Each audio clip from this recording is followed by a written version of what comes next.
Bienvenue dans ce tutoriel SJB Formation sur la gestion des verbes jeter et appeler. Il arrive souvent que l'on s'interroge, notamment quand on écrit au futur, sur je jetterai. En effet, je jetterai, est-ce que j'écris la version jaune avec un seul T ou est-ce que j'écris la version verte avec deux T? Dans ce tutoriel, nous allons essayer de répondre de manière pratique à cette question. Cette question est une question d'orthographe. Elle peut notamment se poser même lorsque le français est notre langue maternelle. L'explication qui va suivre est un extrait des cours d'orthographe donnés par SJB Formation, des cours qui se donnent depuis plus de 20 ans. Il est important de souligner que l'orthographe, c'est le côté pratique de la grammaire. Or, face à cette question, on peut trouver des explications grammaticales. Par rapport aux explications grammaticales, il faut bien savoir que l'objectif de la grammaire, c'est de fournir des explications très complètes et de camper un cadre théorique complet. Vous voyez ici une liste des 22 temps repris par la grammaire, des listes que vous trouverez notamment dans les Becherel ou autres tableaux de conjugaison. Or, l'expérience nous a appris qu'on peut très bien gérer l'écriture du verbe jeter et l'orthographe du verbe appeler en se concentrant sur 5 temps essentiels. Quels sont ces 5 temps essentiels? En premier, il y a le présent.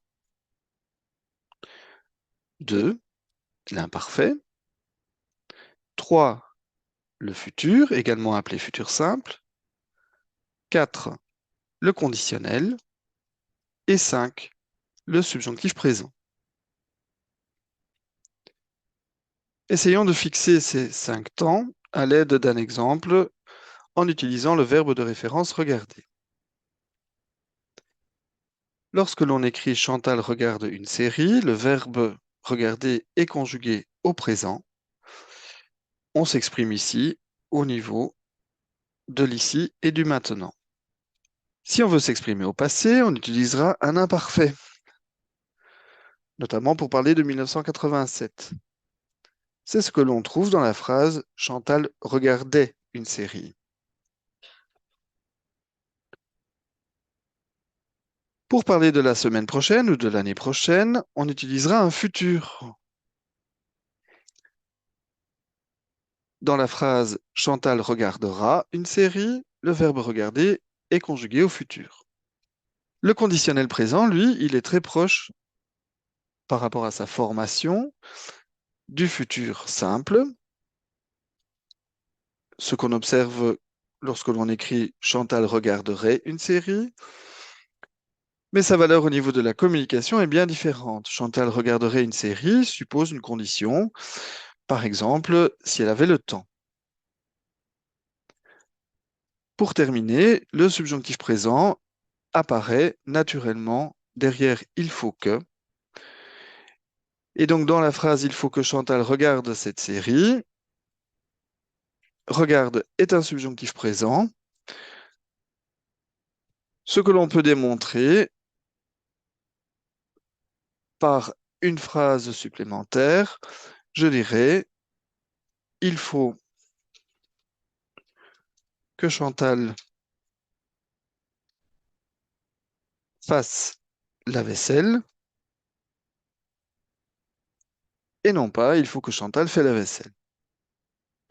5 temps essentiels donc, le présent, 1, l'imparfait, 2, le futur, 3, le conditionnel, 4 et le subjonctif présent, 5.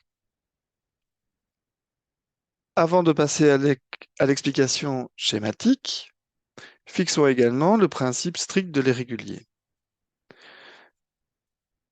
Dans les cours d'orthographe, on considère que l'irrégulier, c'est un phénomène qui ne s'explique pas.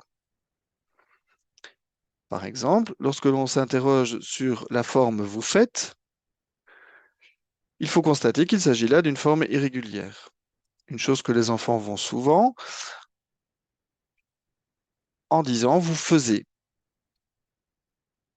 Alors, pourquoi est-ce que c'est vous faites et non pas vous faisiez? Certains ont essayé de répondre à cette question. C'est notamment le cas de l'auteur du blog 7e-art-et-demi.com. Vous trouvez ici un extrait ou une tentative d'explication et vous observez en même temps que cette explication passe par le latin vulgaire, l'ancien français, le moyen français pour aboutir au français moderne. Même si cette explication est fort intéressante, ça, ce n'est pas de l'orthographe. Revenons donc à une explication orthographique pour le verbe jeter et pour le verbe appeler.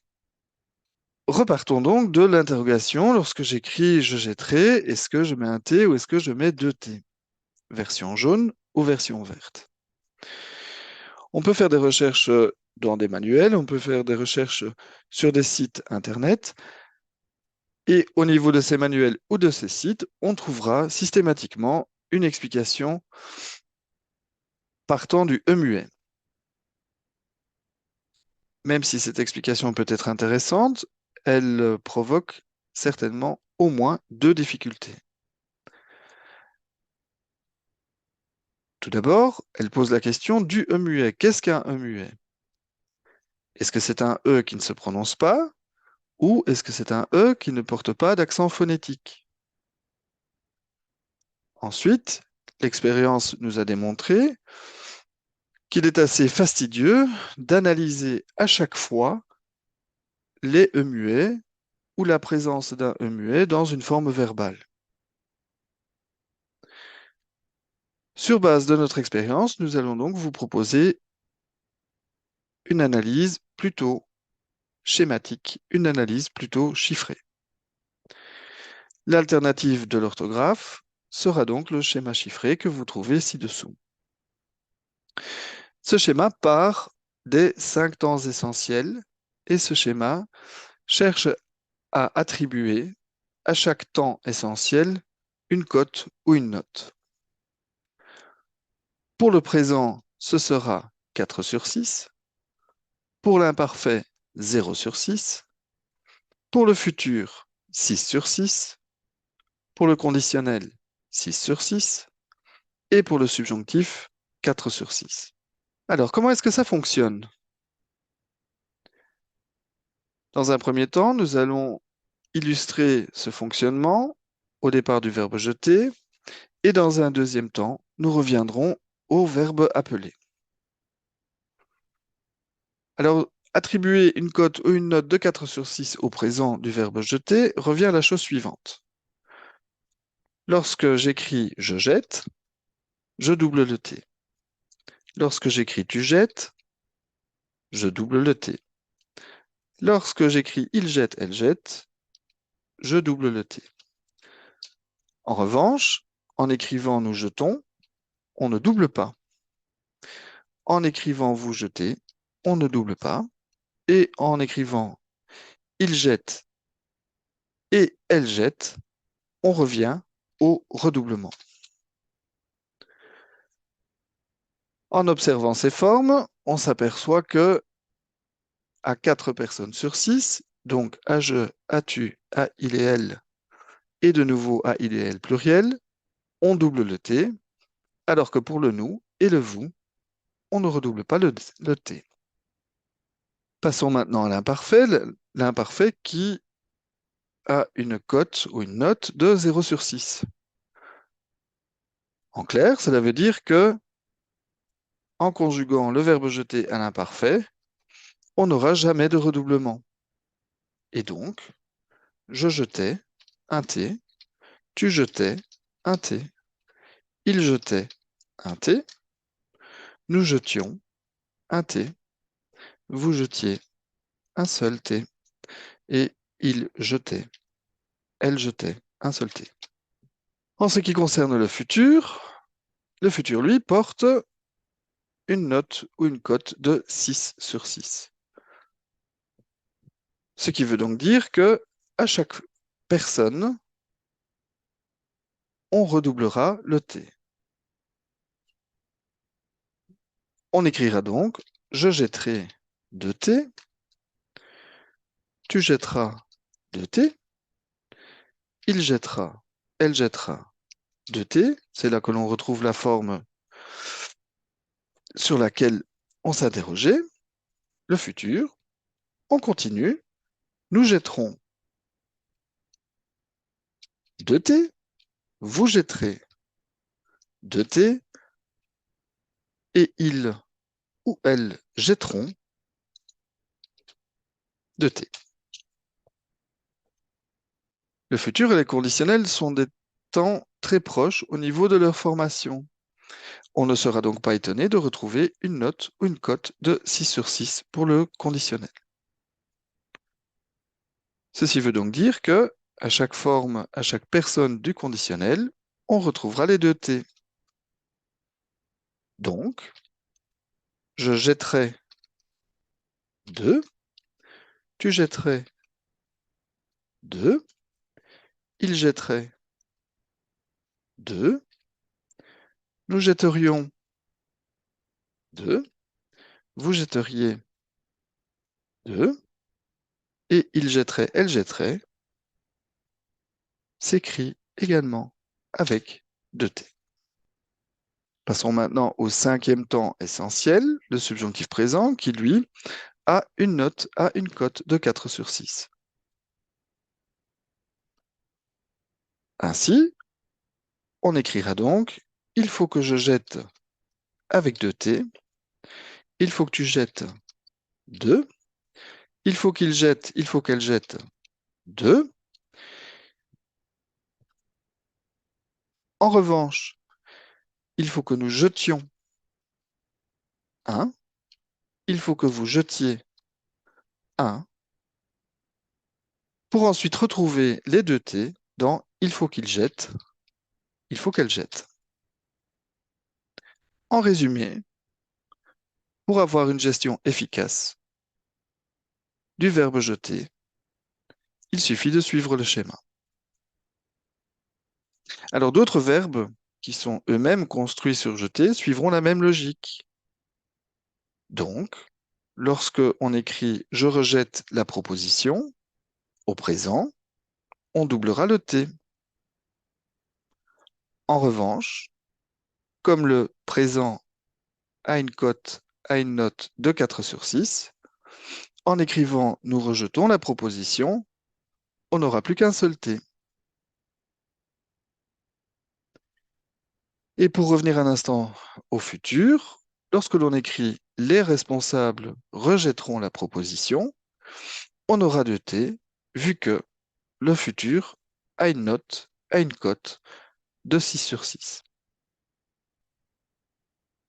On retrouve donc ici le schéma, le présent 4 sur 6, l'imparfait 0 sur 6, le futur 6 sur 6, le conditionnel 6 sur 6 et le subjonctif 4 sur 6.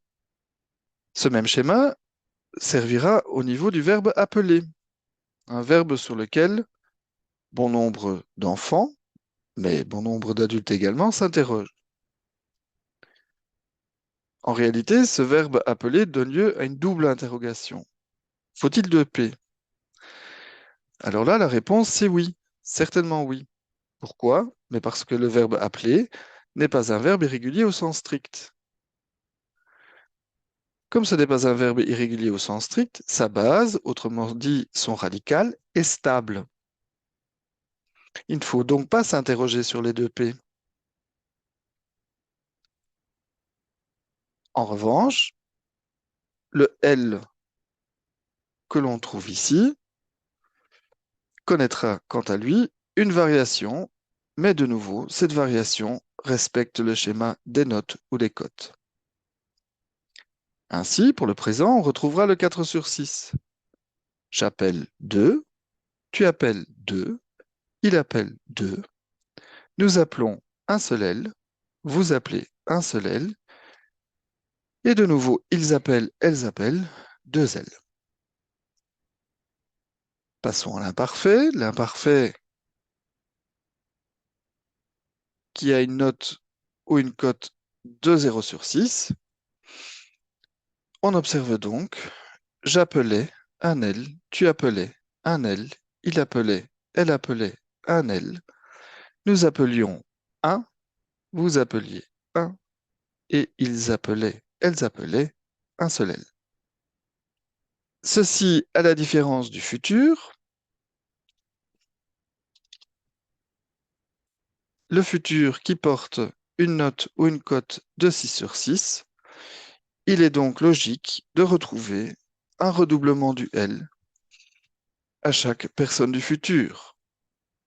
J'appellerai 2, tu appelleras 2, il appellera, elle appellera 2, nous appellerons 2, vous appellerez 2, et ils appelleront, elles appelleront 2. Quatrième temps essentiel, le conditionnel. Le conditionnel qui est proche du futur par rapport à sa formation et qui a donc exactement la même cote, exactement la même note. Le conditionnel est à 6 sur 6. On retrouve donc un redoublement du L à toutes les personnes du conditionnel. On écrira donc, j'appellerai avec 2 L, tu appellerais 2, il appellerait 2, elle appellerait 2, nous appellerions 2, vous appelleriez 2, et ils appelleraient, elles appelleraient 2. Passons maintenant au cinquième temps essentiel, le subjonctif présent. Un subjonctif qui se présente systématiquement, notamment derrière il faut que. Le subjonctif a, lui, une cote de 4 sur 6. On retrouvera donc un redoublement à 4 personnes sur 6, mais pas au niveau du nous, ni au niveau du vous. Donc, il faut que j'appelle 2, il faut que tu appelles 2, il faut qu'il appelle 2, il faut qu'elle appelle 2, il faut que nous appelions un seul L, il faut que vous appeliez un seul L, et il faut qu'ils appellent, il faut qu'elles appellent 2.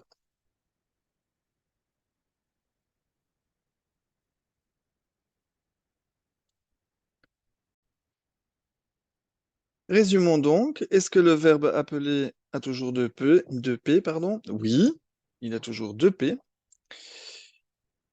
Est-ce que le verbe appeler s'écrit avec un L ou deux? Ben, ça dépend. Au présent, à 4 sur 6, oui. À l'imparfait, jamais, 0 sur 6. Au futur, toujours, 6 sur 6. Au conditionnel, toujours, 6 sur 6. Et pour terminer, au subjonctif, à 4 sur 6, c'est-à-dire pas à nous et pas à vous. Ce comportement n'est donc pas limité non plus au seul verbe appeler, mais d'autres verbes construits sur appeler suivront la même logique. Ainsi, quand on écrit Madame Willems rappelle cet après-midi, on est au présent, troisième personne du singulier, on redouble donc le L. En revanche, nous rappelons Madame Watley cet après-midi, toujours au présent, mais c'est un nous, un seul L. Et pour revenir au futur, les responsables rappelleront la semaine prochaine, on est au futur, un futur porte une note, porte une cote de 6 sur 6, on doublera donc le L.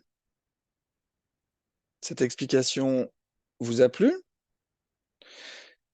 Sachez que ce schéma chiffré peut être appliqué à d'autres difficultés liées au verbe qui se termine en ER. Sachez également que si vous êtes intéressé par des cours d'orthographe et que vous êtes demandeur d'emploi, vous pouvez notamment vous rendre sur notre site web, à savoir www.sjbformation.be. Vous y trouverez tout un détail concernant nos formations et dans la formation mentionnée ci-dessous, pardon, vous trouverez dans nos formations une formation transition à l'emploi français et numérique, une formation très riche en cours de français. Vous trouverez également des formations professionnalisantes qui comportent, chacune d'elles, des cours d'orthographe.